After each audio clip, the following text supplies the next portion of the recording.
사회를 맡은 사무처장 송유진입니다.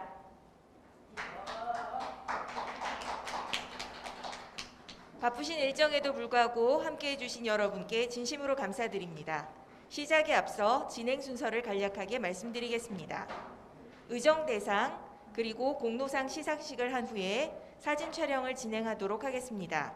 사진 촬영 후 제3회 나이팅게일 의정 포럼을 시작하도록 하겠습니다. 약간의 휴식 시간을 가진 후 이어서 제32회 정기대의원 총회를 줌으로 진행하도록 하겠습니다. 그럼 지금부터 제32회 정기대의원 총회 및 제3회 나이팅게일 의정 포럼을 시작하겠습니다. 개회사는 사단법인 대한간호정우회 이명하 회장님의 개회사가 있겠습니다. 힘찬 박수 부탁드립니다.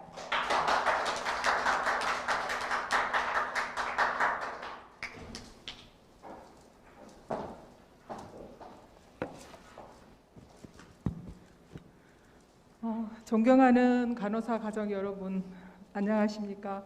저는 대한간호정우회 회장 이명하입니다. 오늘 나이팅게일 의정 포럼을 위해 아낌없이 지원해 주신 더불어민주당 이수진 국회의원님께 진심으로 감사드립니다. 바쁘신 일정에도 불구하고 대한간호의 큰 행사 때마다 참석해 주시고 격려의 축사 말씀을 해주시는 국민의힘 이주영 국책위원님께도 큰 감사를 드립니다. 지역 주민의 투표를 통해서 지역을 대표하는 지방선거를 실시한 이래 약 45명의 간호사들이 지방의회 의원으로 또 단체장으로 지역 발전을 위해 헌신적인 활동을 해왔습니다. 지방자치 시대가 도래하기 이전에는 지역사회에서 활동하는 간호사들은 주로 중앙정부의 정책에 따른 보건사업만을 수동적으로 수행해 왔습니다. 지역 주민의 건강 증진을 위해서 추진하고 싶었던 그런 정책이나 사업 계획이 있어도 이를 실행에 옮기기가 쉽지 않았습니다. 그러나 지방자치 시대가 열리면서 다양한 실무 현장 경험을 토대로 지방의회와 지방자치단체에 진출한 간호사 정치인들은 지역 주민의 건강 증진을 위한 조례를 제정하고 보건, 의료 시설을 설치하고 운영하는 의사결정에 직접 참여함으로써 지역 발전과 지역 주민들의 건강 삶의 질을 높이는 데 크게 기여해 왔습니다. 간호사 정치인들의 이러한 활동은 지역 정치인들과 주민들로부터 매우 긍정적인 평가를 받고 있습니다. 올해 6월에는 전국 지방 동시 선거가 있습니다. 많은 간호사들이 지방선거에 출마하고 필히 당선되어 간호사 정치인으로서 활발하게 활동하기를 진심으로 소망합니다. 장기간의 코로나 위기 상황에서도 간호사들은 의료 현장에서 자신의 맡은 바 소임을 다하기 위해 최선의 노력을 기울이고 있습니다. 보건의료 현장에서 활동하는 간호사들은 지역 주민의 건강 삶의 질을 높이기 위해서 어떠한 정책이 필요하고 어떤 제도를 어떻게 개선해야 되는지를 익히 잘 알고 있지만 이를 개선하기 위해 본인이 직접 정치에 참여하려는 간호사는 매우 적습니다. 지역 발전을 위해 앞으로 지역 정치에 참여하는 간호사 정치인이 더 많이 배출되기를 기원합니다. 간호사 정치인을 발굴하고 양성하고 후원하는 것을 비전으로 삼고 있는 저희 대한간호정우회는 여러 프로그램을 개최하여 간호사와 간호학생들이 정치에 많은 관심을 갖도록 하고 간호사 정치인으로서 필요한 정치 역량을 함양시키고 선거에 출마한 예비 간호사 정치인의 선거 활동을 전개하고 간호사 정치인의 정치 활동을 후원하는데 지속적인 노력을 기울여 왔습니다. 오늘 나이팅게일 의정 포럼에서 발제 강연을 해주실 김보라 안성시장님께서는 오랫동안 지역 발전을 위해 헌신적인 노력을 기울여 온 것을 인정받아 간호사 정치인으로서는 최초로 민선시장에 당선되는 쾌거를 이루었고 시장 취임 이후에도 시민을 위한 다양한 생활 밀착형 정책을 펼쳐서 안성 시민의 큰 사랑을 받고 있습니다. 오늘 나이팅게일 의정 포럼을 통해서 간호사가 왜 지역 정치에 참여해야 하는지, 간호사 정치인이 지역 발전을 위해서 어떻게 기여할 수 있는지, 그리고 간호사 정치인으로서 성과를 내려면 무엇이 필요한지 등을 확인하고 이를 토대로 더 많은 간호사들이 지역 정치에 참여하고 큰 결실을 거둘 수 있는 방안을 탐색하는 의미 있는 자리가 되기를 바랍니다. 간호정의회는 다가오는 6월 전국 지방동시선거에서 많은 간호사가 지방의회 의원으로 지방자치단체장으로 당선될 수 있도록 열심히 노력하겠습니다. 무엇보다도 간호사들의 지역정치 참여를 확대하기 위해서는 전국에 있는 간호정의회 가족과 회원 여러분, 그리고 간호사들이 정말 많은 관심을 가지고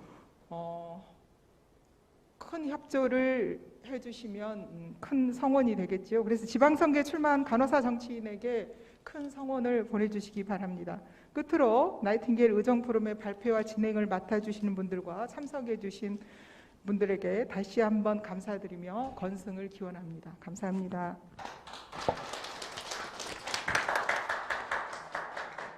네, 오늘 제3회 나이팅게일 의정 포럼은 간호사 출신 국회의원이신 이수진 의원님께서 주최하셨습니다. 현재 이수진 의원님께서는 국회 운영위원회 위원으로 보건의료 발전을 위해 애쓰시고 계십니다. 이수진 의원님을 큰 박수로 맞이하도록 하겠습니다.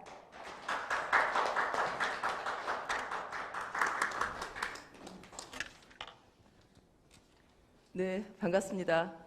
더불어민주당 노동 존중, 그리고 여성 존중, 그리고 간호사 존중 국회의원 이수진입니다. 우리 당에 이수진이라는 이름이 2명이에요, 국회의원이. 이 자리에 함께하고 계신 우리 간호사 동지들께서는 저를 먼저 기억하시죠? 네, 고맙습니다. 오늘 지역 발전을 위해 간호사가 정치합니다라는 주제로 대한간호정의회 제32회 정기 대의원총회 그리고 나이팅게일 의정포럼 개최하게 된 걸 굉장히 축하드립니다. 그리고 이명화 회장님 늘 열심히 선두에 서서 역할을 해주시는데 정말 감사드립니다. 저는 이 제목을 보면서 지역 발전을 위해 간호사가 정치합니다. 너무 좋은 것 같습니다. 저는 일하는 모든 사람을 돌보기 위해 정치합니다. 이렇게 저는 이수진의 어떤 캐치프레이즈를 삼고 싶다 이런 생각이 들 정도로 목표가 명확하다 이런 생각이 드는데요. 대한간호정의회 올해로서 32년간 그 간호계 정치적 진출 또 보건의료 정책 결정 과정에 적극적인 참여를 위해서 전 간호사의 힘과 열정을 모아오셨죠. 그동안 수많은 간호사들이 국회, 행정부, 또 지방의회 등에 진출하는 성과를 냈습니다. 오늘 또 강의를 맡아주신 우리 김보라 안성시장님 또 어떻게 보면은 굉장히 큰 성과라고 할 수 있죠. 저는 얼마 전에 간호대 학생들이 모여서 만든 협의회 대표와 간부들을 만난 바가 있었습니다. 학생들의 모습을 보면서 간호사들이 앞으로 미래는 밝다, 정치 참여, 그리고 정책 참여, 사회 참여 이런 관심을 갖는 학생들이 많으면 많을수록 저는 이후에 사회에 나와서 간호사들이 본인들의 행복한 삶, 간호직이라는 직업을 통해서 진정한 보람을 느낄 수 있는 그런 일자리로 만들어가는 데 있어서 보건의료 정책과 건강보험 정책이 어떻게 서포팅을 해줘야 될지 이런 고민들을 함께 할 수 있다는 것은 굉장히 괄목할 만한 그런 지점이다 이렇게 보고 있습니다. 또 요즘 대선 기간이라 굉장히 핫하죠. 우리 당의 선대위에 그 청년 보건의료인들이 굉장히 많습니다. 그분들이 블루소다라는 이름으로 청년 당사에서 아주 열띠게 토론도 하고 또 보건의료인들의 삶에 대해서 국민들께 많이 알리고 있습니다. 그래서 이재명 후보 공약에 우리 보건의료인들 특히나 간호사들의 삶을 더 낫게 할 수 있는 방법이 무엇일까 이런 것들 담기 위해서 열심히 뛰고 있습니다. 저는 청년들이 이렇게 열심히 뛰고 있는 것들이 우리 앞으로 간호사의 미래를 밝게 하는데 굉장히 중요한 역할을 할 것이다. 그런 기대가 큽니다. 2022년 우리 대선 그리고 6.1 지방선거 굉장히 중요한 해죠. 이번 지방선거에 전 지역에서 보다 많은 간호사들이 정치 참여의 기회를 갖는다라면은 저는 아주 그 간호인들의 자긍심 제고와 또 제대로 된 보건의료 정책을 견인할 수 있는 그런 기회가 될 거다. 용기를 내십시오. 전국의 우리 간호사 동지들 할 수 있습니다. 우리가 무엇보다도 저는 정치인이 되는 데 있어서 마음이 중요한 것 같습니다. 상대방을 배려하고 또 상대방을 돌보기 위해서 그동안 우리가 가져왔던 그런 공인의 마음, 또 헌신하는 마음 이런 것들 이런 것들이 저는 우리 사회를 앞으로 공동체를 더 단단하게, 더 따뜻하게 만드는데 분명히 중요한 역할을 할 거다라는 기대를 하고 있습니다. 오늘 또 의정 포럼에서 지역에서 다시 시작이라는 주제로 김보라 안선시장님 포스트 코로나 사회에서의 지방정부의 역할과 필요성에 대해서 귀중한 발제를 해주시는데요. 기대가 큽니다. 코로나19 감염병 위기 극복을 위해서 최일선에 선신한 간호사들의 노고와 희생 정신은 매우 크고 또 우리 국민들께서도 덕분에라는 캠페인에 동참함으로써 그 고마움에 대해서 늘 생각을 하고 있습니다. 저는 국민들의 삶의 그런 행동 방식이 이 코로나19로 인해서 많이 변화가 되고 있다고 생각을 합니다. 네, 너무나 고통스러운 그 시간들, 이 시간들을 잘 극복해내기 위해서 우리가 국민 모두 그리고 우리 간호사들 현장에서 애쓰시는 분들 함께 극복을 해낼 텐데요. 더불어민주당 이재명 후보가 그 코로나19와 같은 이런 상시적인 감염병 위기를 대처하기 위해서 국가 방역 시스템 전반의 상시적 대응 체계를 강화하고 보건의료 대전환을 통해 지역 간, 계층 간 의료 불평등을 해소 그리고 공공의료의 확충을 강조했습니다. 이거는 분명히 실천으로 이어질 것이고요. 또 전 세계적으로 2년여 코로나 대유행을 겪으면서 국민들이 피부로 느끼는 생명 안전과 보건의료 체계 강화에 대한 정책 개선을 추진하고자 선대위 직속으로 또 별도로 국민건강보건의료위원회를 구성했습니다. 거기 위원장으로 제가 활동하고 있고 또 우리 정우의 정혜선 수석부위원장도 함께 활동을 하고 계시는데요. 또 많은 간호사 선생님들도 우리 위원회에서 함께 뛰고 계십니다. 또 보건의료 단체, 환자 단체 이분들이 함께 각 그 상황들을 공유하고 있기 때문에 저는 우리 선대위의 미래도 참 밝다 이런 생각이 듭니다. 그동안 간호사들 그런 열악한 노동 환경 개선을 위해서 저 또한 함께 해왔는데요. 일생활 균형과 그 간호사들의 모성권 보장을 위해서 의료기관 모성 정원제 도입을 제안하는 내용의 보건의료 인력 정책 인력 지원법을 작년에 발의했습니다. 또 얼마 전에는 보건의료 인력에 대한 보수 실태를 조사하고 또 적정 보수 수준을 보건의료 인력 종합 계획에 반영할 수 있도록 하는 내용의 법도 추가로 발의를 한 바가 있습니다. 이 법들이 통과된다면 현장의 간호인력 부족 문제라든지 휴가권, 휴식권에 대한 애로사항 이런 부분들을 해소하고 지역에서 일하더라도 저임금에 시달리지 않고 공정한 임금, 우리 이재명 후보가 늘 얘기하는 공정임금이라는 게 있는데요. 공정하게 임금을 받을 수 있는 그런 구조를 정부 정책을 통해서 만들어낼 수 있다라는 생각을 하고 있습니다. 또 최근 국회에서 논의되고 있는 간호법도 조속한 시일 내에 잘 해결이 되기를 진심으로 바라고요. 아마 올바르게 제정되지 않을까 그렇게 생각을 합니다. 오늘 정기 대의원 총회에서 간호사들의 위상 제고와 자긍심을 높이기 위해 2022년 그 한 해 여러 사업들이 충분히 논의되고 또 좋은 결과가 도출되기를 희망을 합니다. 모쪼록 오늘 대한간호정우회 정기총회 의정포럼 다시 한번 축하드리고요. 또 정우의 발전을 기원드리면서 누가 이 길을 가라 하였는가 이곳에 계신 우리 회장님을 비롯한 많은 임원들이 이 자리가 월급을 받는 자리도 아니고 뭐 본인이 어떤 부귀영화를 누릴 수 있는 조건을 갖고 있는 자리 아닙니다. 그럼에도 불구하고 대한민국이 올바른 길로 가기 위해서 또 간호사 동료들이 후배들이 더 좋은 환경에서 일하고 또 간호사라는 직업이 대한민국에서 제대로 인정받고 잘 정착하는데 거기에 뜻을 함께하고 그 무엇보다도 그 안에는 국민 건강과 또 보건에 대한 우리 간호사들의 실천을 제대로 담기 위한 노력이라고 생각합니다. 모쪼록 이 자리에 함께 하신 분들 올해 또 어려운 일도 많으시겠지만 그래도 끝까지 앞장서서 열심히 뛰어주십시오. 그러면은 동료들과 후배들이 또 같이 함께 손잡고 어깨 걸고 갈 것입니다. 고맙습니다. 네, 좋은 말씀 감사합니다. 다음은 저희 간호사 가족이신 해양수산부 장관, 국회 부의장, 경상남도 부지사까지 역임하시고 현재 국민의힘에서 국책자문위원장을 맡고 계시는 이주영 위원장님께서 대선 선거운동 일정으로 서면 축사를 보내주셨습니다. 간호사를 생각하는 마음이 가득 담긴 축사는 자료집에 잘 실어놓았습니다. 이상으로 의정대상 그리고 공로상 시상식을 시작하도록 하겠습니다. 호명하는 수상자께서는 단상 앞으로 나와주시기 바랍니다. 김보라 안성시장님, 구경민 부산시 의원님, 이규화 이천시 의원님, 한경애 강동구 의원님.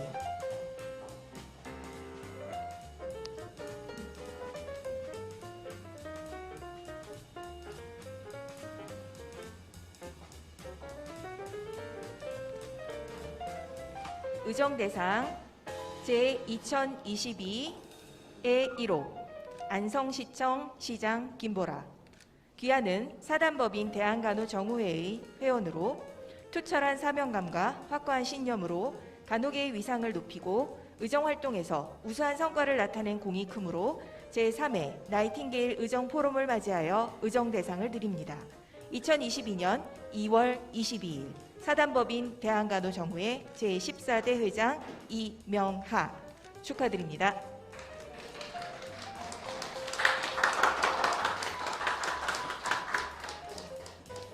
의정대상 제2022의 2호 부산시의회 의원 구경민.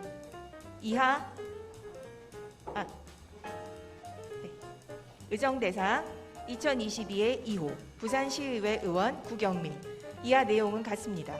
축하드립니다.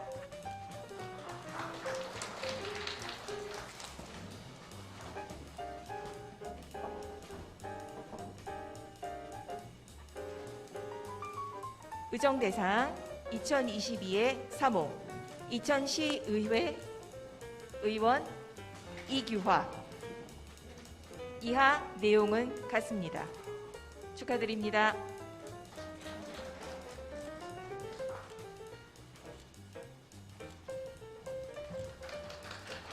네, 의정대상 제2022의 5호 강동구 의회 의원 한경혜. 이하 내용은 같습니다. 축하드립니다. 오늘 수상자 중 참석하지 못하신 국민의힘의 동대문구 의회 이순영 의원님의 상패는 의원실로 보내드리도록 하겠습니다. 네, 저희 공로사항도 있는데요. 잠깐 안내해드리고 기념사진 찍겠습니다. 공로사항은 2021년 많은 수의 재직 간호사분들이 정치적 역량을 향상시키기 위해 간호정우회에 관심을 가지고 평생회원으로 가입하신 전남대학교 병원입니다. 전남대병원 간호부장님이신 주덕 이사님 감사드립니다. 주덕 이사님은 꼭 참석하시려고 하셨으나 늘어나는 코로나 환자 추이로 인하여 참석하지 못하셨습니다. 공로상은 병원으로 전달해 드리도록 하겠습니다. 일단 시상자 먼저 촬영하시고요. 네, 이어서 토론회장에 계신 네 분께서는 단상 앞으로 나와주시면 되겠습니다. 토론회장에 계신 네 분께서 단상 앞으로 나와주십시오. 온라인으로 시청해 주시는 여러분들, 사진 촬영 후에 제3회 나이팅게일 포럼을 시작하도록 하겠습니다. 잠시만 기다려 주시면 감사하겠습니다.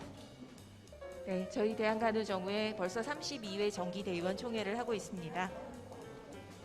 그리고 오늘 제3회 나이팅게일 의정포럼을 진행할 예정입니다. 예, 모두들 모이셔서 기념 촬영 하겠습니다.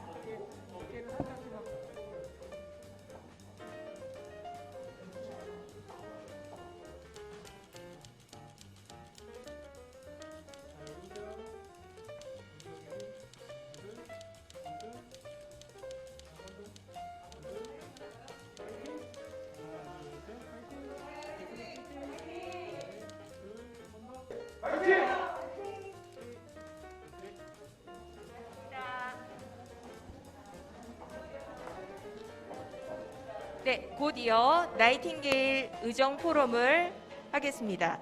나이팅게일 의정포럼의 주제 발표 및 토론회 사회 좌장을 맡으신 가톨릭대 보건대학원 교수이자 대한간호정우회 수석부회장이신 정혜선 수석부회장님께서 앞으로 나오시겠습니다. 잠시만 기다려주세요. 저희 수석부회장님을 모시겠습니다.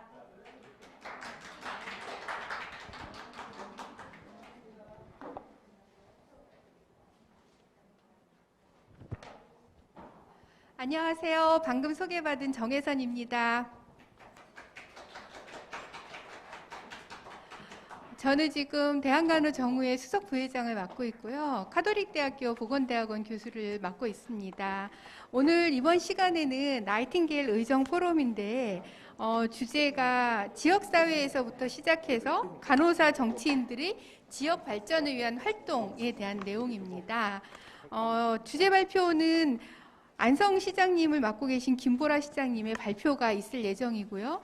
그것에 이어서 시장님과 함께 간호사 정치인 네 분을 모시고 토론을 이어가도록 하겠습니다. 이번 나이팅게일 의정 포럼을 통해서 저희 간호사들이 보다 많은 지역에서의 정치 활동을 할 수 있는 좋은 기회가 될 수 있고, 또 선배 간호사 정치인들로부터 좋은 말씀을 들어서 간호사들의 역량을 더욱 확대할 수 있는 기회가 되었으면 하는 바람입니다. 그러면 먼저 첫 번째 발표를 해주실 김보라 안성시장님을 모시겠습니다. 김보라 시장님은 현재 경기도 안성시장님을 맡고 계시고요. 안성의료복지사회적협동조합 전무이사를 하셨고, 더불어민주당 중앙당 부대변인을 역임하셨고, 제9대 경기도 의원도 역임하셨습니다. 그러면 김보라 시장님을 큰 박수로 맞아주시기 바랍니다.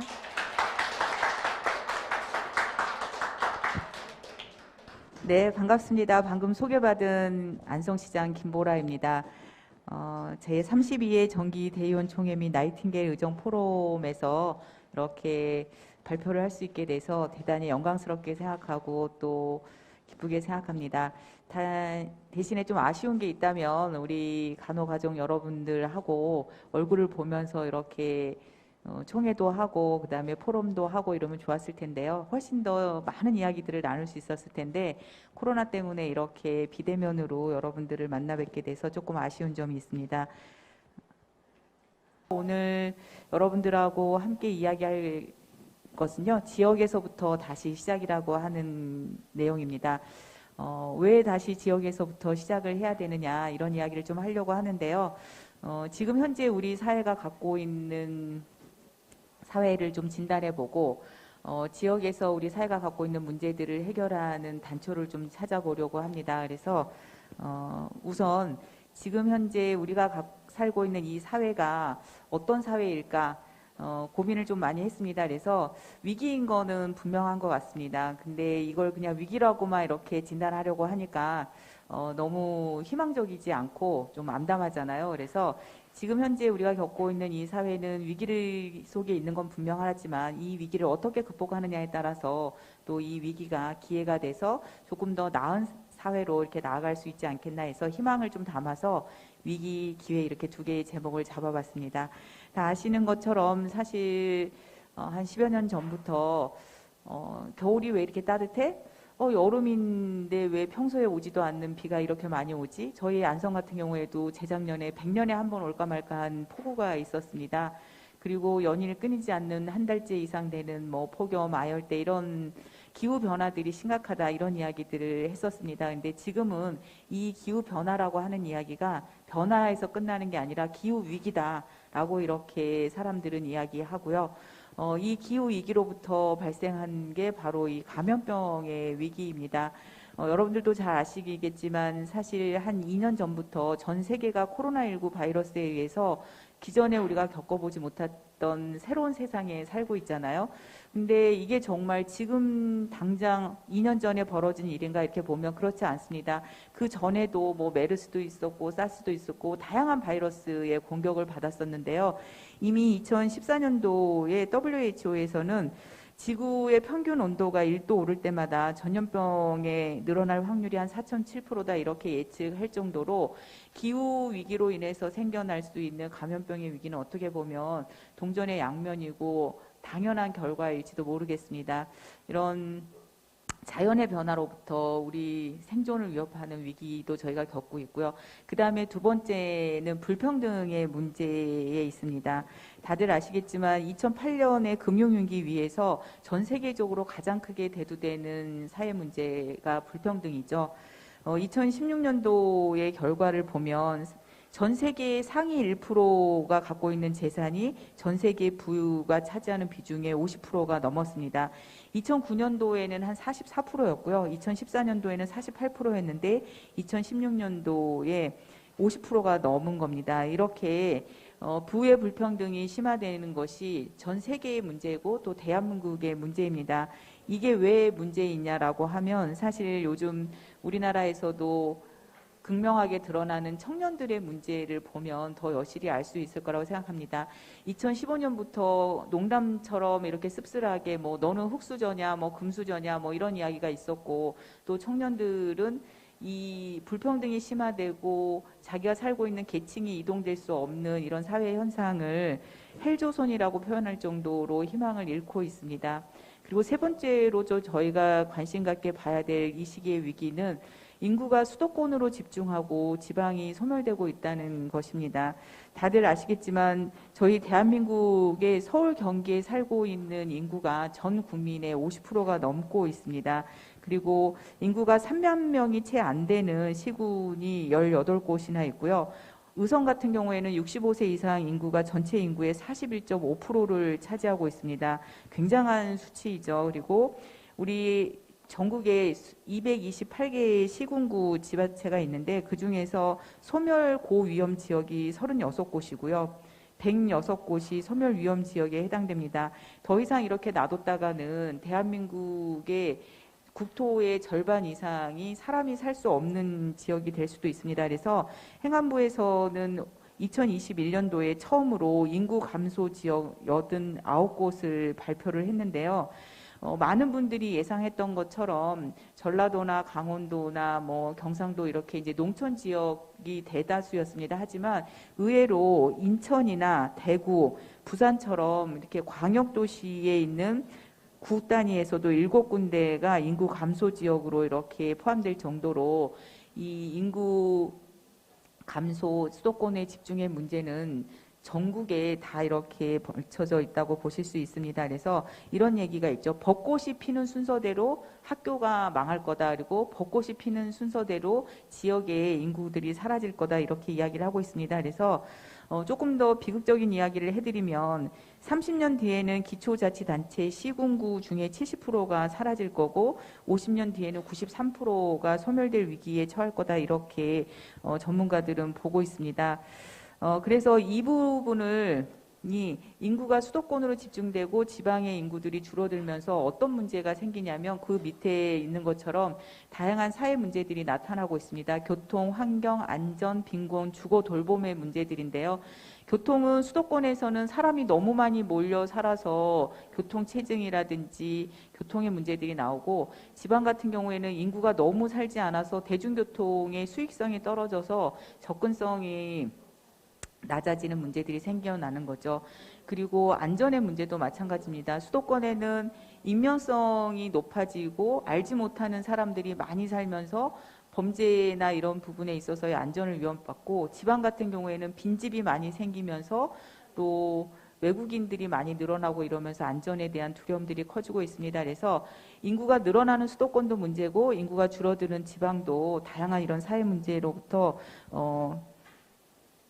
어려움을 겪고 있습니다. 그래서 국가에서는 공공기관을 지방으로 이전하고 귀농귀촌을 펼치는 등 다양한 활동을 했지만 사실은 이 지방의 인구가 수도권으로 몰리는 부분들은 해결을 하지 못하고 있습니다. 그래서 올해부터 행안부는 지방 소멸 대응 기금을 신설해서 10년간 매년 1조씩의 돈을 들여서 지방을 살리겠다 이렇게 이야기를 하고 있습니다. 근데 과연 이렇게 돈으로 공공기관을 이전해서 지방을 살릴 수 있을까라고 하는 부분에 대해서 저희는 다시 한번 생각을 해봐야 될 텐데요. 저는 그것만 갖고는 부족하다. 물론 그것도 필요하겠지만 가장 중요한 이렇게 수도권으로 사람들이 몰리고 지방에 사람들이 줄어드는 거는 우리가 그동안 갖고 있는 이 교육의 문제, 그리고 우리 내재적으로 갖고 있는 사고의 문제가 크다고 생각합니다. 어떤 부분이냐면 여기 제가 이렇게 표현을 해봤는데요. 지역성 없는 자기 소외적인 교육과 사고방식. 그러니까 쉽게 얘기하면 이런 거죠. 모두 다 중앙 중심에, 그리고 서울로 중앙으로 가는 것이 출세하는 거고 잘 되는 거고, 더 크게 보면 선진국 서양의 문물들을 모델링해서 그렇게 똑같이 닮아가는 것이 좋아지는 거고 출세하는 거고 발전하는 것이라고 생각하고, 내 고향과 내가 살고 있는 지역은 중앙이 아니기 때문에 변방이고 지역에 남으면 낙오자가 되는 거.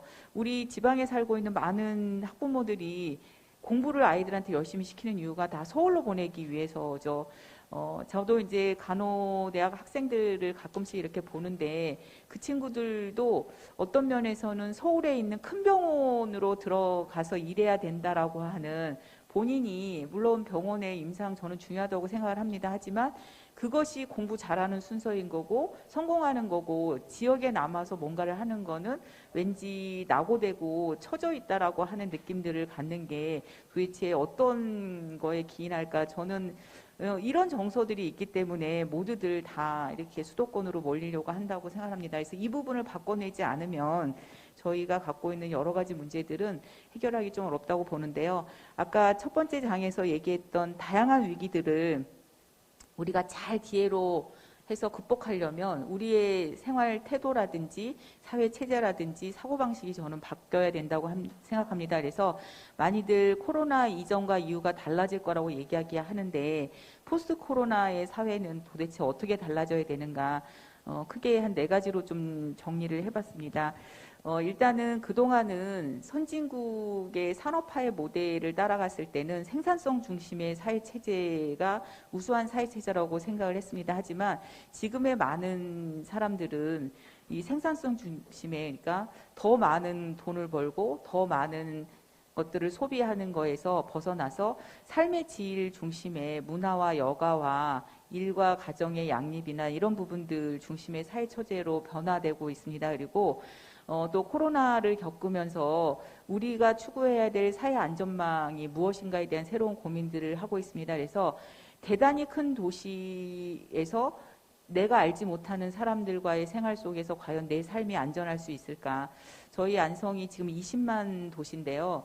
경기도에서 인구 10만 명 코로나 확진자 비율이 최저로 해서 3등이거든요. 저는 왜 안성이 이렇게 코로나 확진자가 적을까 이런 부분들을 보면서 인구 밀도가 높지 않은 것도 있지만 서로가 누구인지를 잘 알고 있는 잘 아는 이웃들과 함께 서로의 안전을 위하면서 마스크도 잘 쓰고 방역수칙도 잘 지키는 이런 관계 속에서 친밀한 관계 속에서 코로나 확진자가 덜 발생하고 방역 지침들이 잘 지켜진다고 생각을 합니다. 그래서 이렇게 지역 중심의 이웃들과 함께 우리 안전을 지키는 사회 안전망에 대한 구축이 미래 사회에 있어서의 대안이라고 이렇게 생각을 하고 있습니다. 그리고 세 번째로는 그동안은 첨단 기술을 누가 더 가지고 갈 것인가가 핵심이었다고 하면 이제는 첨단 기술도 중요하지만 거기에 접목해서 지식문화 산업이 결합되지 않으면 미래 사회에 있어서 경쟁력을 갖기는 어렵다고 봅니다. 그래서 최근에 대한민국의 이 한류라고 하는 부분들이 국가의 경쟁력이 되고 그것으로 이렇게 다른 국가들보다 조금 더 이 우위에 있는 그런 것들을 보여주는 게 바로 이 지식문화 산업이 결합됐기 때문이라고 생각하는데 이 지식문화 산업에 있어서의 필수적인 요소는 뭐냐면 자기만의 특성을 가질 수 있는 스토리텔링이 있어야 된다고 생각합니다. 근데 그 스토리텔링은 누구 것을 모방할 수가 없는 거죠. 그래서 최근에 뭐 이날치에 범 내려온다라든지 우리의 국악이라든지 한류에 있어서의 우리만이 갖고 있는 장점들이 표현되기 때문에 가능하다고 생각합니다. 그래서 미래사회의 경쟁력은 바로 지역의 특성을 그대로 유지하고 있는 지역에서만 나타날 수 있다 이런 생각이 들고요. 아까 기후위기, 기후변화 뭐 이런 말씀을 드렸는데 기후위기를 벗어나기 위해서 뭐 그린 뉴딜 해서 국가에서도 많은 돈을 들여서 이렇게 일들을 하고 있는데 이 그린 뉴딜이 어디에서 실천될 것인가라고 했을 때 그 실천의 근거지는 바로 지역이라고 생각합니다. 그래서 그린 뉴딜의 다른 이름은 바로 로컬 뉴딜이다. 그래서 지역이 살아야 지구도 기후도 살 수 있다 이렇게 생각을 합니다. 왜 이렇게 지역을 강조하냐라고 하면 지역이 갖고 있는 이런 특성 때문입니다. 여러분들은 어떻게 생각하실지 모르겠지만 우리는 모두 다 지역에 이렇게 살고 있습니다. 그래서 지역에서 살면서 순간순간 많은 것들을 느끼게 되죠. 좋다라는 것도 느끼게 되고 이 부분은 참 불편하다, 부당하다. 또 건강하게 살고 싶다, 누군가를 도와주고 싶다 이런 생각들을 많이 하게 됩니다. 하지만 이런 생각들을 혼자 행동으로 옮기기는 쉽지 않죠. 느끼는 것은 개인적으로 느끼지만 사실 실천은 내가 같이 살고 있는 지역에서 나와 동일하게 느끼는 누군가와 함께 했을 때 이 문제들을 해결할 수 있습니다. 그래서 지역은 바로 이런 것들을 느끼게 하고 그다음에 이런 것들을 행동하게 하는 나의 동지인 사람들이 모여 있는 곳이 바로 지역입니다. 그래서 지역에서 사람들이 변화되면서 우리 사회가 변화된다. 예전에는 국가 체계를 전체를 변화시키면서 사람들의 삶을 변화시킨다고 생각할 때가 있었습니다. 저도 아주 어려서는 그런 생각을 해서 열심히 그 주먹도 휘둘러 보고 많은 일들을 했었는데요. 사실은 곧 있으면 대통령 선거가 있죠. 그래서 대통령이 누가 되는지에 따라서 많은 영향을 받는 건 사실입니다. 하지만 우리나라도 이렇게 역사적으로 보면 10년 터울로 당이 바뀌면서 국가 정부를 운영을 해왔었는데요. 그런 부분에 있어서 과연 세상이 큰 틀에서 바뀌는가? 저는 그렇다기보다는 지역에 있는 사람들의 생각들이 바뀌면서 대통령을 누굴 뽑는지를 결정하는 거다. 대통령이 지역을 바꾸는 건 아니다, 이런 생각이 있습니다. 그래서 지역이 그런 의미에서 아주 중요성이 점점 커진다고 생각을 하고요. 우리나라도 그런 의미에서 지역에 대한 중요성들 그리고 지방자치의 중요성들을 계속 이야기를 하고 있습니다. 역사를 좀 살펴보면 우리나라 지방자치의 역사는 굉장히 깁니다. 1949년도에 지방자치법이 제정이 됐고요. 1952년도에 지방의회가 구성이 됐습니다. 하지만 사실 제대로 이 민주주의나 지방자치 분권을 할 수 있을 만큼의 훈련이 되어 있지는 않았었죠. 그렇게 연약하게 외부에서 이렇게 주입된 지방자치는 1961년도에 군사혁명위원회를 통해서 지방의회가 해산되고 지방자치단체장도 임명제로 바뀌면서 30년 동안 중단이 되어 있었습니다. 그러다가 1990년도에 다시 이제 실시를 하게 됐고요. 2004년도에 주민투표법, 2006년도에 주민소환에 관한 법률이 만들어지면서 주민들에게 지방행정 통제권이 이제 부여됐다라고 볼 수 있습니다. 근데 이제 지방자치 단체냐 지방정부냐 최근에는 이제 이런 두 가지 이제 어떤 말들을 쓰는 게 맞느냐 이런 논란들이 있습니다. 그래서 정부에서 공식적으로 법적으로 쓰는 말은 지방자치단체인 거고요. 풀뿌리 민주주의를 얘기하고 지방 분권, 자치분권을 이야기하는 쪽에서는 지방정부라고 하는 이야기들을 점차 많이 쓰고 있습니다. 어떤 의미로 차이가 있냐면 지방자치단체라고 하는 거는 법적으로 일정한 그 뭐 서울시면 서울시, 경기도면 경기도, 안성시면 안성시 이렇게 공간적 영역과 그 안에 그 주민록을 두고 있는 구성원들로 가입된 주민들로 형성된 공법성 여기는 법인입니다. 그래서 중앙정부의 일선 행정을 담당하는 일종의 이제 대리인인 거죠. 그래서 그리고 제한적으로 의회를 구성할 수 있고 조례를 만들 수 있고 이런 제한적인 자치권만 수여된 것이 지방자치입니다.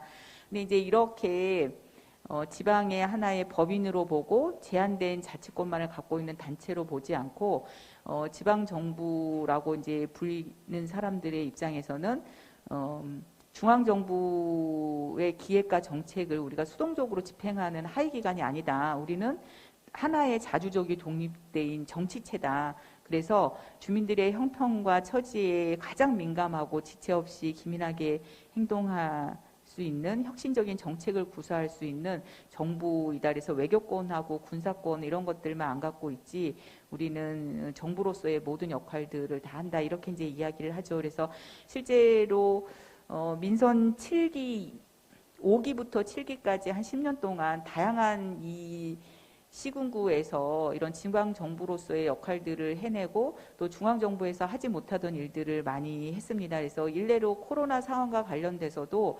중앙정부에서는 이 한 번도 겪어보지 못한 바이러스와의 전쟁에서 무엇을 할 수 있을까 이런 것들을 이제 고민할 때 지자체에서는 그때그때 필요한 일들을 했죠. 그래서 세계적으로도 많은 그 관심을 받았던 드라이브 스루 검사 같은 경우에도 고양시에서 먼저 시작을 했고 그 사례들이 이제 전국으로 이렇게 전파가 됐던 거고 사실 명부를 작성하는 것도 일일이 수기로 쓰던 것이 불편하면서 080 전화로 이렇게 전환을 해서 쓰게 된 것도 저희 안성시에서 제일 먼저 했었거든요. 그러니까 이렇게 정말 지역 주민들이 무엇을 불편한지를 보고 가능한 부분들을 먼저 실천해 나가는 것들이 바로 지방정부가 갖고 있는 힘이라고 생각을 합니다. 그래서 민선 5기부터 7기까지는 시민 참여라고 하는 이제 핵심 슬로건을 걸고 주민과 그다음에 이 행정이 협치를 하겠다라고 하는 부분들을 다양하게 이제 실험을 했습니다. 그래서 이 과정을 통해서 우리가 기대했던 정말 지역의 중심에서 지역에서 문제로 느꼈던 사람들이 변화돼가고 그 변화를 이끄는 행동의 주체로 되는 주민 조직들이 많이 생겨났었죠. 그래서 동네에서 마을에서 주민들이라고 등장하고 이웃의 관계망들이 서로 단절됐던 게 연결되고 그런 일들을 했습니다. 그래서 이걸 통해서 시민 의식들이 이렇게 향상된 경험을 저희가 가지고 있습니다. 이런 상황 속에서 우리 간호사들이 다시 한번 무엇을 할 것인가 고민을 좀 했을 때 특히 정치적인 영역에서 고민을 하면 우리 아까 인사드렸던 이수진 의원님처럼 국가의 의료와 관련된 법률을 제정하고 그리고 간호사의 권익을 높일 수 있는 법률을 제정하는 국회에서의 전국적인 활동들도 분명히 필요합니다. 근데 그런 전국적인 활동에 있어서의 정치 활동 외에도 우리가 살고 있는 지역에서 지역을 변화시키고 지역 내의 주민들이 정말 정치의 중심으로 나설 수 있게끔 하는 지역 정치에도 우리가 관심을 많이 가져야 된다 이런 생각이 들고요. 제가 간호사로서 이렇게 정치 활동을 해본 경험을 좀 비춰보면 사람에 따라서 저는 많이 다른 것 같아요. 하지만 간호사라고 하는 그 직업이 갖고 있는 윤리의식이라든지 우리가 간호사가 되기 위해서 배웠던 이 교육 과정을 보면 중앙정치도 물론 잘할 수 있는 역량들을 갖는 분들도 많이 계시겠지만 이 지역에서 정말 주민들의 삶과 관련된 문제들을 같이 고민하고 해결해 가고 주민들을 주체로서 이렇게 성장시켜 나가는 것들에 많이 훈련되어 있는 사람들이 저는 간호사라고 생각을 합니다. 그래서 여러분들이 저는 지역에 관심을 가지시고 지역에서 많은 활동들을 하셨으면 좋겠고요. 정치라고 하는 거를 너무 이 선출직에 국한해서 생각할 필요는 없다 이런 말씀도 꼭 드리고 싶습니다. 왜냐하면 이 민주주의에서 선출직과 선거를 통해서 권한을 위임받는 부분들 분명히 중요합니다. 하지만 우리가 살아가고 있는 모든 삶의 영역에서 문제들을 찾아내고 그것들을 해결하는 행위 자체가 저는 정치라고 생각하고요. 그게 선출직으로서 의원이나 지자체장이 돼서 할 수도 있는 거지만 주민 조직을 구성해서 주민들과 함께 이슈 파이팅을 하거나 직접적으로 청원을 하거나 조례를 제정하거나 이런 활동을 통해서도 저는 분명히 지역을 바꿀 수 있다고 생각하고 그것도 큰 의미에서 이제 정치 활동이라고 생각을 합니다. 그래서 여러분들이 병원에 계시거나 아니면 뭐 보건소에 계시거나 아니면 학교에 계시거나 여러분들에게 도움을 청하는 환자들이 의료적인 문제뿐만 아니라 왜 이런 상황에 처하게 됐는지 그 사람을 처해 있는 지역의 환경들, 구조적인 문제들에 관심을 갖는다고 하고 그 문제를 함께 해결하려고 노력하는 것이 우리 간호사들이 할 수 있는 정치의 시작이지 않을까 이런 생각을 해봅니다. 네, 고맙습니다.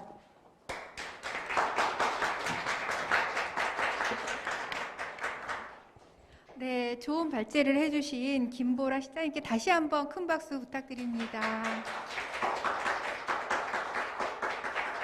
시장님이 역시 보건의료 전문가이셔서 안성에서 코로나 환자가 가장 적게 발생했다고 하니까 안성 시민들이 정말 행복했을 것 같아요.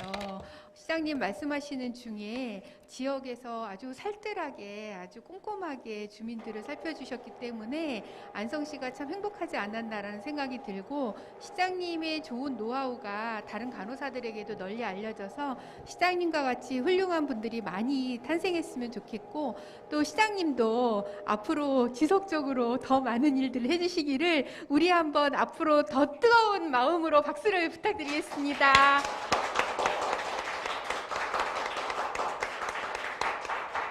다음 선거에도 꼭 좋은 결과 있기를 바라겠습니다.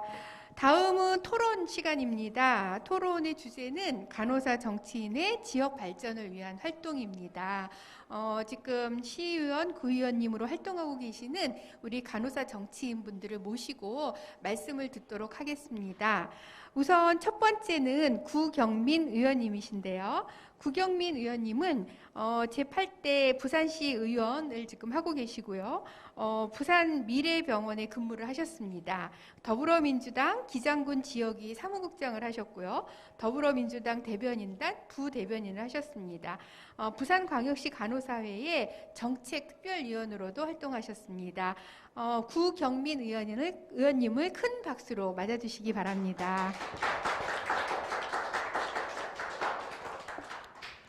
반갑습니다. 부산광역시의원 구경민입니다. 제가 요즘에 연설을 많이 해서 목이 좀 많이 쉬었습니다.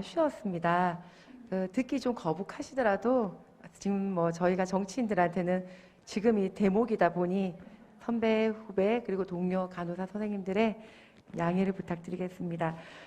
우선 앞서 우리 김보라 시장님께서 전반적인 발제의 내용을 다 말씀하셨기 때문에 중복되는 이야기는 저는 생략하겠습니다.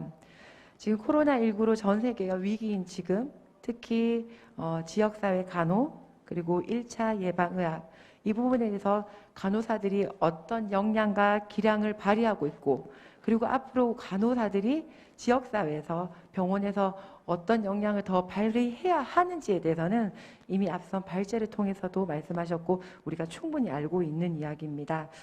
코로나19가 이제 오미크론으로 지금 전환이 되면서 전파력은 강하고 치명률은 낮기 때문에 일상 전환으로 이제 전환하는 방역 체계를 갖춰야 된다라는 이야기들이 일각에서 나오고 있습니다. 만약 그렇게 됐을 경우에는 지역사회가 각 병의원에서 지금의 간호사들이 가지고 있는 노동 능력보다 훨씬 더 힘들고 무게감이 가중되지 않을까 생각합니다. 코로나19가 종식되더라도 새로운 감염병은 3년에서 5년 주기로 계속 반복될 거라고 다 예상하고 있습니다. 이제는 피할 수가 없습니다. 지역의 간호사들 그리고 병원에서 실질적인 환자의 건강을 책임지는 간호사들이 지금과 같은 처우를 받으면서 근무하는 환경에서는 더 이상 버틸 수가 없고 대한민국의 방역 체계가 결국 의료인의 번아웃으로 그중에 가장 많은 인적 구성을 하고 있는 간호사들의 번아웃이 될 경우 결국은 이 3년에서 5년마다 주기적으로 반복될 감염병 대응에 국가가 전력 질주를 할 수 없게 됩니다. 제가 한 2020년 기준으로 해서 공무원 정원을 한 비율을 확인해 봤습니다. 2020년 공무원 총 정원이 113만 1,796명, 거기에 비해 간호직 공무원 인원은 7,287명, 즉 일반직, 대직, 일반직에 대비해서 0.6%입니다. 제가 살고 있는 부산광역시의 경우는 총 정원원이 54만 7,125명 중에 간호직 현원은 524명입니다. 0.09%에 해당됩니다.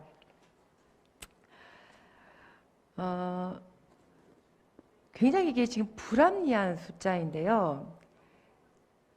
재작년에 코로나19가 처음 2월 달에 한국에서 이제 기승을 부릴 때 저희 부산에 첫 번째 코로나19 확진자가 2월 23일 날 발생했습니다. 그때까지만 해도 중수본도 아직 준비가 안 되어 있었고 부산광역시의 시민방역 추진단도 우왕좌왕하고 있을 때 첫 코로나19 환자가 발생하고 나서부터 그때 부산에서 어떤 일이 발생됐냐면 지역에서 발생하는 변사자가 발생됐을 때 거만이들이 경찰청에 소속되어 있는 거만이들이 변사자의 거만을 거부했습니다. 코로나19로 인한 변사자일지도 모른다는 막연한 불안감과 극심한 불안감 때문에 거만을 거부했습니다. 그때 할 수 없이 그 업무가 지역의 보건소로 전가되었고 그때 특정 직군을 언급할 수밖에 없었는데 부산에는 16개 구군 중에서 15개 구군이 의무직, 즉 의사들이 보건소장을 하고 있었습니다. 당시에 의사들이 보건소장들이 검안을 코로나19에 대한 검사를 해주지 않았어요. 그래서 그때 학교 졸업하고 막 8급 간호직 공무원 된 친구들이 2년 차, 3년 차 된 친구들이 비상상으로 근무를 하고 있는데 살면서 돌아가신 분의 사체를 본 적도 없고 학교에서 단 한 번도 해보도 해본 적이 없는 친구들이 갑자기 변사자한테 코로나19 검사를 해야 되는 상황이 생겼습니다. 당연히 그 현장에서는 우리 젊은 그 간호직 공무원들 기함을 했죠. 극심한 트라우마에 시달렸습니다. 그래서 제가 그때 굉장히 격노했고요. 부산시에 즉각적인 문제 제기했고 해당 보건소장들하고 굉장히 저하고 감정적 대치 상태를 벌이다가 결국은 그 일을 계기로 해서 중수본에서 검안이 부분에 대해서 경찰청하고 협조해서 변사자는 무조건 검안이가 코로나19 검사를 하게 하고 지역에 있는 간호사들이 변사자에게 코로나19 검체를 하지 못하도록 중수본이 정리해 줬습니다. 제가 이 말씀을 드리는 이유는 저는 사실 약간 다른 삶을 살아온 사람입니다. 간호사 출신의 정치인이 아니고 저는 정치인 출신의 간호사입니다. 제가 한국 나이로 43살 1980년인데요. 정당 생활이 24년이 되었습니다. 정당 생활을 먼저 하고 간호사를 경험을 했던 사람인데요. 이렇든 저렇든 어쨌든 그때 그 위기에 제가 간호사가 아니었다고 한다면 그 현장을 그것이 얼마나 극심한 공포와 두려움이지 그리고 그것이 얼마나 위계로 인해서 간호직 공무원들에게 과도한 업무를 지시하는 말도 안 되는 형태인지 분노할 수 있었던 건 아마 유일하게 제가 부산에서 간호사 출신 정치인이기 때문에 가능했다 생각합니다. 저는 그래서 우리가 앞서 거대 담론으로 간호사들이 왜 정치를 해야 되는지 간호사들이 지역사회 그리고 우리 국민 건강 증진 위해서 어떤 역할을 해야 하는지에 대해서는 이제 입이 아플 정도로 말하지 않아도 될 것 같고요. 저는 무조건 간호사들이 정치를 진입해야 된다는 이유 중 또 하나가 뭐냐 하면 가끔씩 저한테 물어봅니다. 너는 간호사 경험도 별로 없고 정치를 먼저 한 사람이 정치에 이용하기 위해서 간호사들의 처우를 개선 얘기하고 간호사들의 권익을 얘기하는 게 아니냐라고 가끔씩 저에게 그런 오해를 하시는 분도 있는데 제가 오늘 이 자리에서 분명히 말씀드리고 싶은 거는 제가 제일 많이 비교하는 것이 변호사입니다. 변호사는 어느 학교 출신인지가 중요하지 않습니다. 정치권에서 변호사는 영입 1순위 정치 신인들로 등용하고 있습니다. 사실 우리 간호사들은 간호사의 전문성이 사회적으로 하이 레벨로 인정받지 않고 있기 때문에 정치권에서 영입하려고 하지 않고 저 같은 사람, 저처럼 지방대 나온 사람들한테 지방대 나온 30대 광역의원 된 사람에게 간호사 출신이 출세했다고 얘기합니다. 근데 변호사들이 지방에서 기초의원, 광역의원 되면 그런 말 하지 않습니다. 변호사만 해도 잘 먹고 잘 산 건데 왜 정치하냐고 묻습니다. 저는 결국 간호사들의 전문성이 사회적으로 하이 레벨 계층으로 인정받을 때 그것이 정치하는 구경민의 자산이고 저의 든든한 백그라운드가 되기 때문에 제가 정치에 몸을 담고 있는 이상 저는 현장에 있을 때 느꼈던 체감보다 훨씬 더 간호사들이 좋은 대우를 받고 전문성을 제대로 인정받는 것이 정말로 저를 위해서도 필요하다고 생각합니다. 제가 20 몇 년 전에 정당 생활을 할 때 제 학교 동기들을 저를 돌연변이나 별종 취급했습니다. 그래서 저는 외로웠습니다. 간호대학 친구들하고 아무도 제 정치적 활동을 소통하지 않았습니다. 그런데 제가 최근에 느끼는 청년 간호사들은 달라졌습니다. 정치를 하고 싶어 합니다. 나의 정치적 이념이 어디냐에 따라서 그저 본인들이 선호하는 정당이 다를 뿐이지 정치를 하고 싶어 합니다. 내가 전문직인데 왜 내가 세상에서 이런 대접을 받아야 되냐? 내가 정치를 해서 내가 우리 간호사들의 권익을 향상시키겠다. 내가 정치를 하겠다라고 말씀을 해주십니다. 제가 그때 늘 후배 간호사들에게 말씀드립니다. 내가 여러분들의 징검다리가 되겠다. 정치 참여가 많아질수록 간호사의 사회적 지위가 향상되고 간호사의 사회적 지위가 향상될수록 정치하는 간호사들이 훨씬 더 안전하게 정치할 수 있습니다. 그래서 당부드립니다. 오늘 이 토론이 얼마나 큰 영향을 미칠지는 모르겠지만 지금 여러분들께서 배출해낸 수많은 간호사 정치인들과 함께 간호사 정치권에 무조건 많이 진출시키고 지방선거 때 무조건 많이 당선시키도록 함께 해주시기 바랍니다. 감사합니다. 네, 좋은 말씀 해주신 구경민 의원님께 다시 한번 큰 박수 부탁드립니다. 처음 말씀을 들으니까 정치를 하시다가 간호사가 되셨다니 저희들에게도 참 큰 감동이네요. 아마 저희 많은 간호사들이 정치에 관심을 갖고 계실 때 또 도움을 많이 주실 것 같고 저희들이 잘 몰랐던 그런 것을 현장에서 이렇게 크게 바꾸셨다고 하니 또 다시 한번 감사의 말씀을 드립니다. 다음 토론하실 분을 모시도록 하겠습니다. 다음 토론 참여하실 분은 이규화 의원님이십니다. 이규화 의원님은 지금 이천시 의회에 의원을 하고 계시고요. 여주대학교 간호학과 겸임교수를 역임하셨습니다. 또 대한간호정우회에 저희 경기 남부 권역지회장을 맡고 계시고요. 또 더불어민주당 이천시 여성위원장을 맡고 계십니다. 토론을 맡아주실 이규화 의원님께 큰 박수 부탁드립니다. 안녕하십니까. 이천시 의원 이규화 인사드리겠습니다.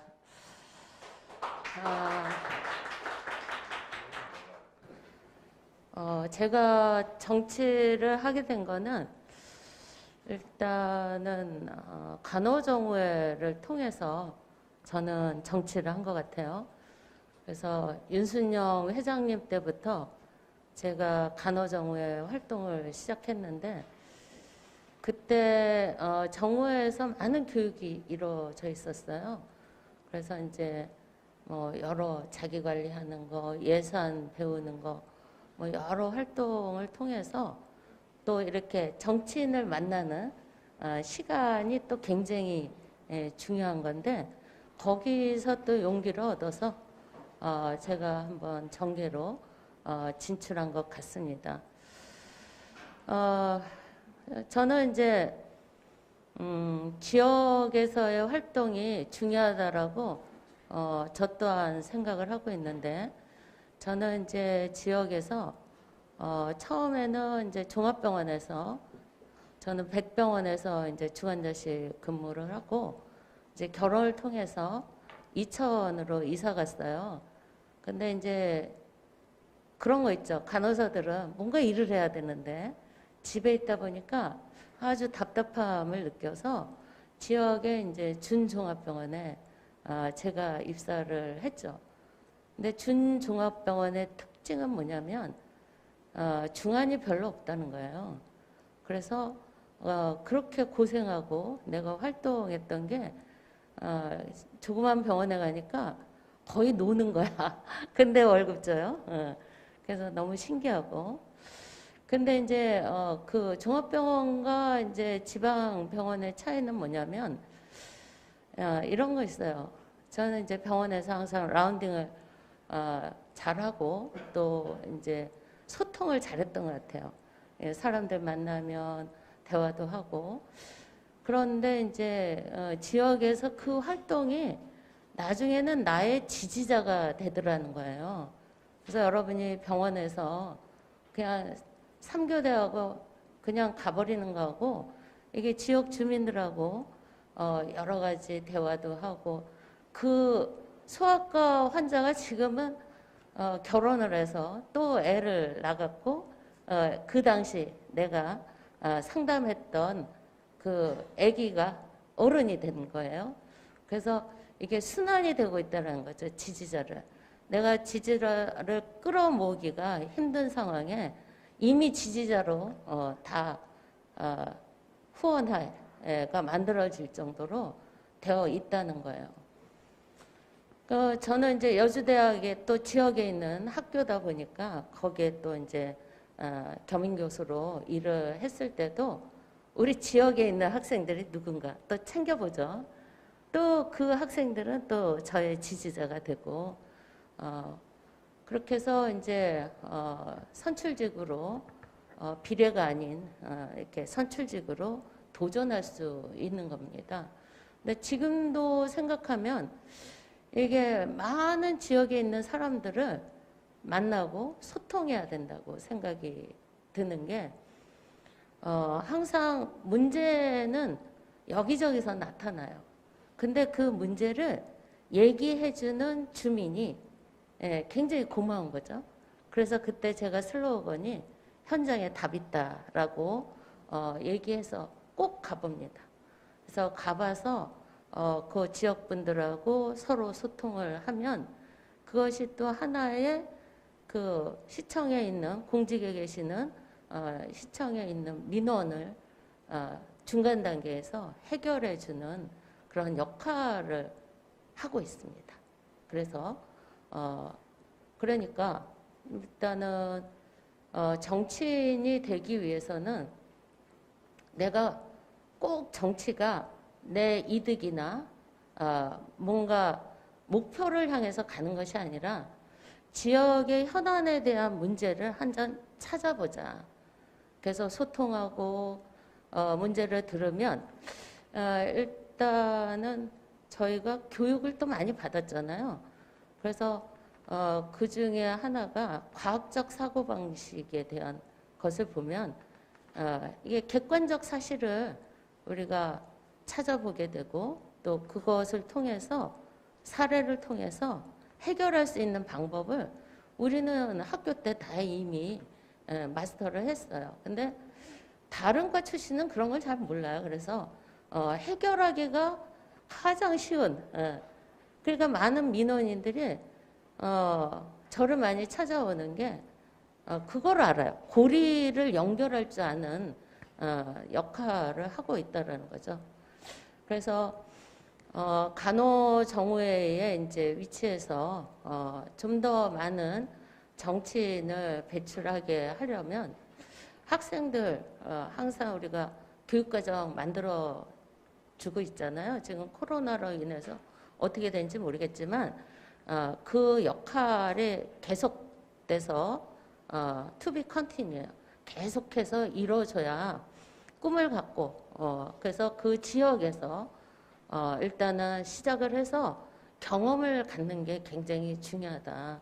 그래서 지역사회 활동이 간호사들은 또 지역사회 간호를 통해서 이미 우리는 뭐라 그럴까 익숙해져 있기 때문에 마음만 먹으면 그게 정치입니다. 그래서 정치가 멀리 있는 게 아니라 내가 배운 그런 지식을 많은 사람들하고 소통을 해서 또 그것이 해결할 수 있는 방법을 연결하면 굉장히 쉽게 정치에 참여할 수 있고 그 다음에 이제 또 중요한 게 하나가 있어요. 간호사들이 정치에 입문을 하게 되면 우리 간호사들의 문제점이 하나 발견했는데 그게 뭐냐면 고정관념입니다. 본인 꼭 보건직만 해야 돼. 근데 저는 그렇게 생각 안 해요. 그래서 이렇게 간호직으로 들어가는 게 아니라 일반직으로 들어가서 밑바닥부터 이렇게 일을 해 오는 거예요. 그러니까 도시계획도 갔다가 보건직도 갔다가 위생계도 갔다가 그다음 복지계도 갔다가 여러 과정을 섭렵을 해야 되는데 간호사가 더 이렇게 확장되지 않은 것은 간호사들이 보건직만 하다 보니까 보건은 하나의 한 부분이에요. 전체 부부를 아우를 수 있는 분야가 아니기 때문에 저는 일반직으로 해서 나의 특권을 내려놓을 때부터 그게 바로 정치인의 인생이 되는 겁니다. 그래서 정말 지역의 발전을 위해서는 현장을 찾아다니면서 문제가 뭔지를 파악하고 또 그거를 해결하기 위해서 많은 노력을 해야 돼요. 그래서 처음에는 모르죠. 정치인이 아닐 때는. 그래서 그 노력하는 과정도 하나의 공부예요.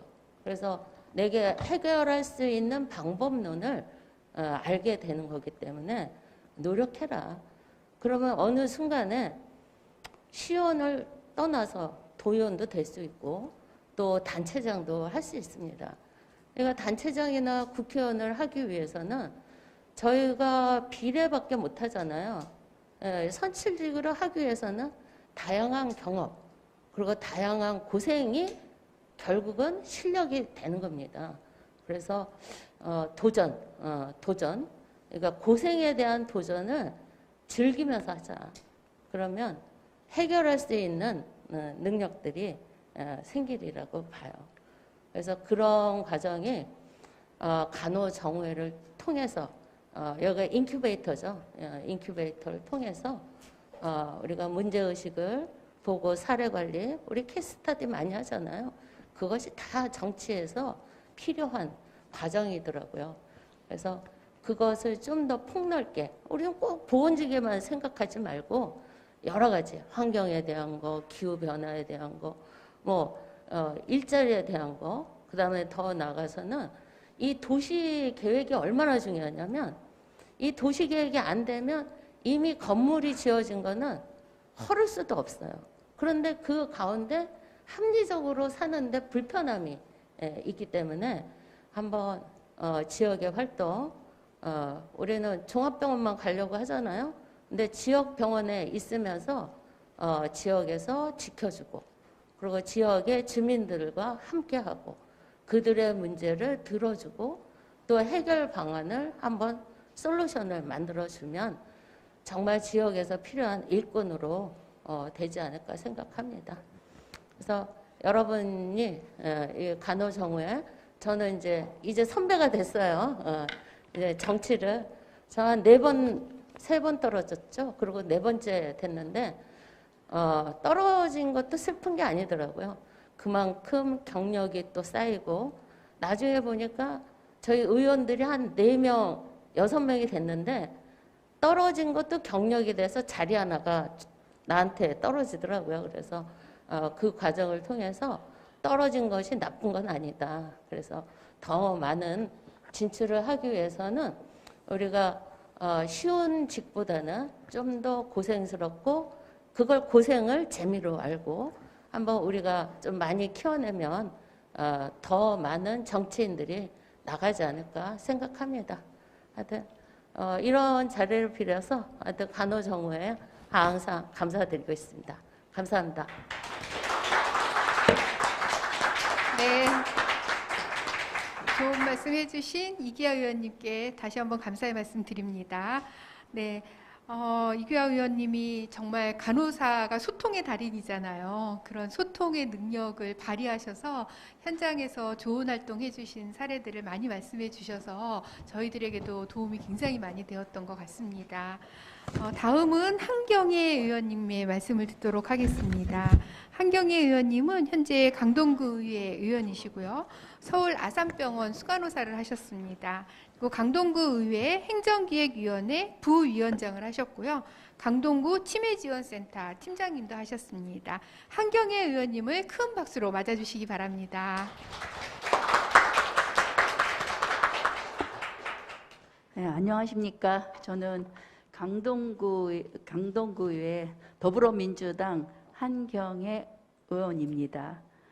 저는 사실은 그 정치 현장을 굉장히 늦게 뛰어든 사람 중에 하나이기 때문에 저는 많은 간호사들한테는 정치에 대해서는 조금 젊었을 때 많은 관심을 갖는 게 필요하지 않겠는가 하는 생각을 합니다.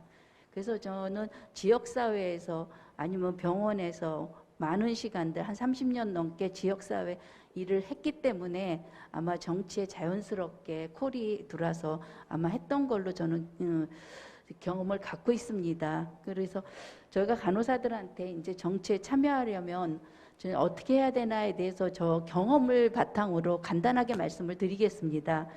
여기 간호정우의 캐치프레이즈처럼 간호의 날개가 돼서 간호사들의 미래를 열어가려면 우리가 앞선 토론자들이 말씀하셨듯이 우리 간호사들이 적극적으로 정치에 참여를 해야 된다고 저는 생각을 합니다. 그래서 저는 이와 관련해서 제 경험을 바탕으로 몇 가지 말씀을 드리겠습니다. 간호사들은 의료복지와 보건 현장에서 쌓아온 전문성과 역량을 발휘해서 정치 활동을 통해서 지역사회 발전과 주민들의 삶의 질 향상과 국민 건강 증진을 할 수 있습니다. 이 간호사라는 전문 분야만이 할 수 있다고 저는 생각을 합니다. 제가 만든 조례 몇 가지는 저희 우리나라에서의 최초의 조례도 있는데 이거는 보건복지 쪽에 관련된 조례입니다. 그래서 그런 조례도 제가 몇 가지 좀 사례를 말씀드리겠습니다. 나중에. 그러면 이제 저희가 몇 가지 말씀을 드리면 간호사들은 정치에 관심을 갖고 적극적으로 직간접 참여가 저는 필요하다 하는 게 제 경험상 제가 굉장히 많이 느끼는 부분입니다. 그래서 왜 관심을 갖고 참여해야 하는가에 대해서도 말씀을 드리면 주민들의 삶의 가장 근본이 되는 건강 문제 관련 부분에서 정책으로 만들어 가지고 예산을 세워서 현실적으로 그거를 사업을 진행할 수 있기 때문에 저희는 건강한 사람들이 건강한 경제 활동도 할 수 있고 여가도 즐길 수 있고 건강한 가정과 사회적 구성원이 될 수 있다고 생각을 하기 때문에 저는 지역사회가 건강하게 만들어질 수 있다 하는 데는 간호사의 역할이 굉장히 필요하다. 그리고 간호사들은 이런 거를 정책적으로 만들어서 현장에 반영시킬 수 있다는 것이 제 개인적인 경험입니다. 두 번째, 그러면 간호사들은 어떻게 정치에 참여를 해야 되는가에 대해서 제가 몇 가지 말씀을 드리겠습니다. 정치는 주민들의 대표성을 갖고 있습니다. 그렇기 때문에 병원과 보건 분야에서 저희가 활동을 했던 부분들이 그런 정치, 현실적인 정치 참여에는 상당히 어려움이 많습니다. 특히 어떤 간호사들은 제한된 범위에서 그런 생활을 했기 때문에 다양한 환경과 직종에 있는 사람들과의 만남이 상당히 한정적입니다. 제가 정치 현장에 나와서 보니까 대단히 다양한 사람들의 요구도 있었고 그들의 어떤 문제점들이 굉장히 많고 그거를 정치인들에게 굉장히 많은 요구들을 하고 있다는 것을 알고 있었습니다. 그리고 이런 제한된 범위에서 생활했기 때문에 다양한 환경과 직종에 있는 사람들과의 만남이 상당히 한정적입니다. 그래서 정치인들은 지역 주민을 대표하기 때문에 이런 지역 주민들의 다양한 욕구에 해결하는 데 어려움이 있을 수 있는데 이 정치를 함으로써 어떻게 보면은 정치인들에게는 이러한 경험도 굉장히 필요하다는 생각이 듭니다. 그래서 간호사들이 지역사회 활동과 역할은 상당히 우리가 적극적으로 참여를 해야 된다는 생각이 저 본 의원의 생각입니다. 그래서 그 간호사가 정치에 참여하고 정치적 역량을 발휘할 수 있도록 다양한 영역에 관심을 갖고 시야도 넓히고 참여도 하고 이런 부분들은 굉장히 중요하다. 그런 생각이 들어서 말씀드렸습니다. 또한 그러면 어떻게 이런 부분에 대해서 우리가 좀 쉽게 접근할 수 있는가 이런 부분들을 생각해 보면 지금 의료 현장에 있는 분들은 지역사회에서의 다양한 경험을 위해서는 다양한 사람들을 만날 수 있는 봉사활동, 저는 그런 것도 대단히 중요하다고 생각이 듭니다. 봉사활동과 또 직접 간접 정치 참여, 어떻게 보면 지금 선거운동 기간인데 선거운동에도 직간접 관심을 갖고 참여를 하는 것도 저는 필요하다고 생각을 합니다. 그래서 저는 또 개인적으로 앞으로 우리나라는 초고령 사회에 진입을 하기 때문에 노인들의 삶의 질, 건강에 많은 관심이 또 필요합니다. 특히 보건 분야에는 역할이 상당히 많을 것으로 본 의원이 생각이 듭니다. 국가적으로 커뮤니티 케어가 지금 그 추구하고 있는 부분들인데 이러한 부분들은 간호사들이 다양한 정책을 만들어서 현장의 경험과 다양한 분야의 지역사회 경험을 갖춰서 역할을 할 수 있다면 상당히 유능한 정치인이 되지 않겠는가 하는 게 본 의원의 생각입니다. 그래서 저희는 우리 간호사들은 이러한 역할을 잘하기 위해서 우리는 굉장히 이러한 그 밑바닥부터 아까도 말씀하셨지만 많은 사람들과 어떻게 보면은 그 약간의 그 많은 무조건적인 어떤 참여 그런 부분이 이익을 따지고 어떤 계산을 하기보다는 무조건적인 참여를 시작해서 거기에서 부딪히고 거기에서 본인이 어떤 부분을 극복할 수 있는 부분이 있다면 그런 부분들은 적극적으로 더 정치에 참여할 수 있지 않겠는가 하는 생각이 저는 듭니다. 그래서 젊은 층 간호사가 정치에 관심을 갖고 지금 굉장히 정치권에서는 젊은 층을 요구하고 있습니다. 그래서 이번에 선거운동 기간에도 젊은 사람들의 어떤 선거운동에 대해서 많은 참여를 지금 굉장히 받아들이고 있습니다. 근데 사실 지금 청년들은 많은 다양한 분야에서의 젊은 층들은 참여를 하고 있는데 간호층은 지금 참여를 지금 하는 것을 저는 지역사회에서 잘 보지를 못했습니다. 그래서 이런 부분도 정말 힘드시겠지만 3교대로 인한 힘든 부분이 있지만 적극적으로 어떤 봉사활동부터 시작해서 지금도 이런 지금 선거운동 기관에도 봉사하는 것도 저는 필요하다고 생각이 듭니다. 그래서 이런 부분들, 그래서 젊은 층 간호사가 정치에 관심을 갖고 많은 일을 할 수 있기 때문에 그런 부분들은 우리가 꼭 좀 젊은 층 간호사들은 관심을 가져주셨으면 하는 게 본 의원의 생각입니다. 그래서 저는 간호사 출신이기 때문에 저는 조례를 우리나라 최초 조례를 3가지 만들었습니다. 근데 그런 조례가 전부 남들이 만들 수 없는 그러한 조례였기 때문에 제가 몇 가지 말씀을 드리면 저는 건강한 임신 가임 지원 조례를 만들었습니다. 이거는 뭐냐면은 암 환자들이 항암 치료를 받기 전에 난자와 정자 동결 관련해 가지고 그거를 보관할 수 있는 그런 조례입니다. 근데 그게 예산상의 어려움이 있기 때문에 저희가 저소득층 대상으로 하는 그런 조례도 저희가 우리나라 최초로 만들었고, 그 다음에 치매 환자들이 지금 초고령 사회가 되기 때문에 치매 환자가 상당히 증가하고 있습니다. 그래서 이런 치매 환자 증가가 어떻게 보면은 지금 국가적인 커뮤니티 케어하고 맞물려서 살던 곳에서 계속 살려면 가족의 어떤 지원에 대한 부분도 굉장히 필요하다 생각이 들어서 저는 가족지원센터를 강동구에 최초로 지금 만들기 위해서 이 조례도 지금 통과가 돼서 예산을 확보하고 있는 중입니다. 그래서 이 부분도 이제 아마 구청장님께서 약속을 해주셨기 때문에 아마 진행이 올해 안에는 될 것으로 저는 확신합니다.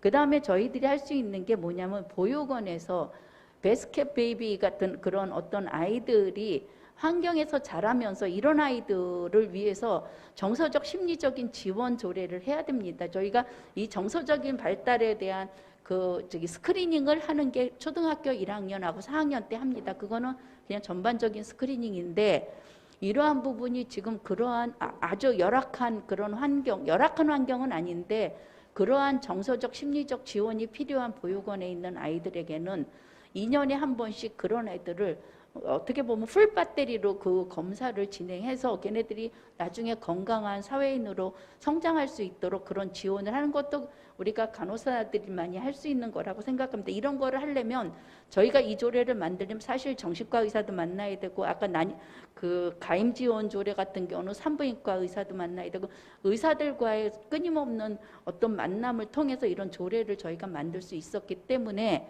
이런 간호사들이 굉장히 이런 정치적인 참여로 인해서 많은 사람들의 삶의 질을 변화시킬 수 있지 않겠는가 하는 게 본 의원의 생각입니다.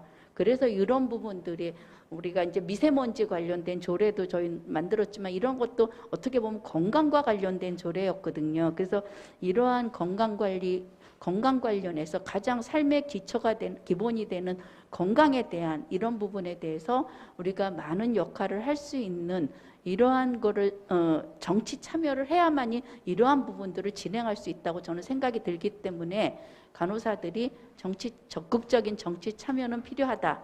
그렇다면 초기에 어떻게 해야 되는, 무조건적으로 정치 참여는 할 수가 없기 때문에 국민의 대표성을 갖고 하기 위해서는 국민들과 가까워질 수 있는 가장 기본이 뭔가를 생각하셔서, 그게 이제 저의 개인적인 생각에는 봉사부터 시작된다면 훨씬 더 많은 사람들과의 만남을 통해서 참여할 수 있는 아주 굉장히 자연스러운 계기가 되지 않겠는가 하는 게 본 의원의 생각이었습니다. 감사합니다.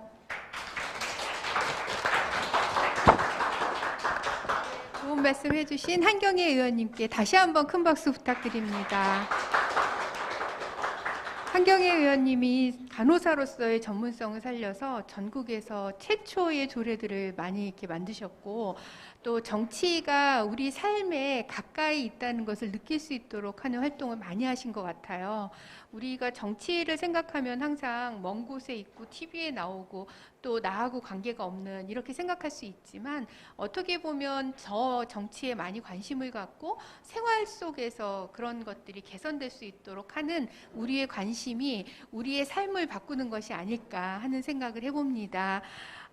김보라 시장님, 그리고 또 구경민 의원님, 이기화 의원님, 한경애 의원님, 이렇게 네 분의 간호사 정치인분들의 활동을 들으면서 정말 간호사인 것이 자랑스럽고 훌륭하신 선배님들이 계셔서 너무나 감사하다는 말씀을 다시 한번 드리고요.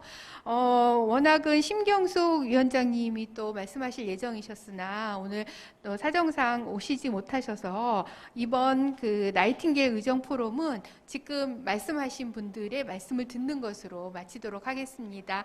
모든 분들에게, 특히 대선을 얼마 안 앞두고 그리고 또 6월이면 지방자치단체 선거도 있는데 중요한 시기에 간호사 정치인분들의 활동을 듣는 귀한 시간이었던 것 같습니다. 그럼 이것으로 나이팅게일 의정 포럼을 마치도록 하겠습니다. 감사합니다.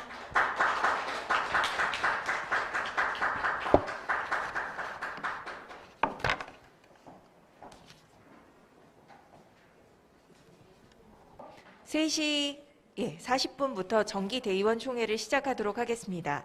참석해주신 의원님들, 간호사분들 진심으로 감사드립니다. 잠시 휴식하시겠습니다.